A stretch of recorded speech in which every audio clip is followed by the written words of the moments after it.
കുത്തിത്തിരിപ്പ് മച്ചാൻ എന്തായാലും ഒരു സത്യാന്വേഷിയായി മാറിയിട്ടുണ്ട്. നമുക്ക് അതൊന്ന് കണ്ടിട്ട് വരാം. സമയത്ത് ഇത് വലിയ രീതിയിൽ ചർച്ചയായത് ഗോത്ര കലാപം.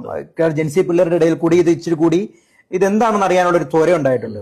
അപ്പൊ ഇത് സാറിന്റെ എന്തായാലും ഒരു സ്ഥിരം പ്രേക്ഷകരുണ്ട്, അവർക്ക് വേണ്ടി സാറ് മനസ്സിലാക്കുന്ന ഗോത്ര കലാപം കൃത്യമായിട്ട് ആസൂത്രണം ചെയ്ത് RSS ആസൂത്രണം ചെയ്ത് നടപ്പിലാക്കിയതാണോ, അതോ ഇവർ പറയുന്നത് ഈ RSS പറയുന്ന പോലെ ഈ RSSകാർ സംഘചാലകർ വരുന്ന വണ്ടിക്ക് മുസ്ലിം സമുദായം തീയിട്ടിട്ട് അങ്ങനെ ഉണ്ടായതാണോ സാറ് പഠിക്കുന്ന ഒരു വ്യക്തി എന്ന രീതിയിൽ?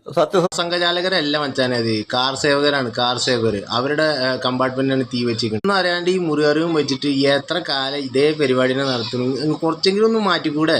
അവർ ശിക്ഷിച്ചല്ലോ, കോടതിയിൽ വിചാരണ ചെയ്ത് ശിക്ഷിച്ചു. ഈ പ്രതികളൊക്കെ ജയിലിലാണ്. ഈ കത്തിച്ചു പിന്നെ മുസ്ലിം സമുദായത്തിൽപ്പെടുന്നവരെ എല്ലാവരും ആയിരുന്നു.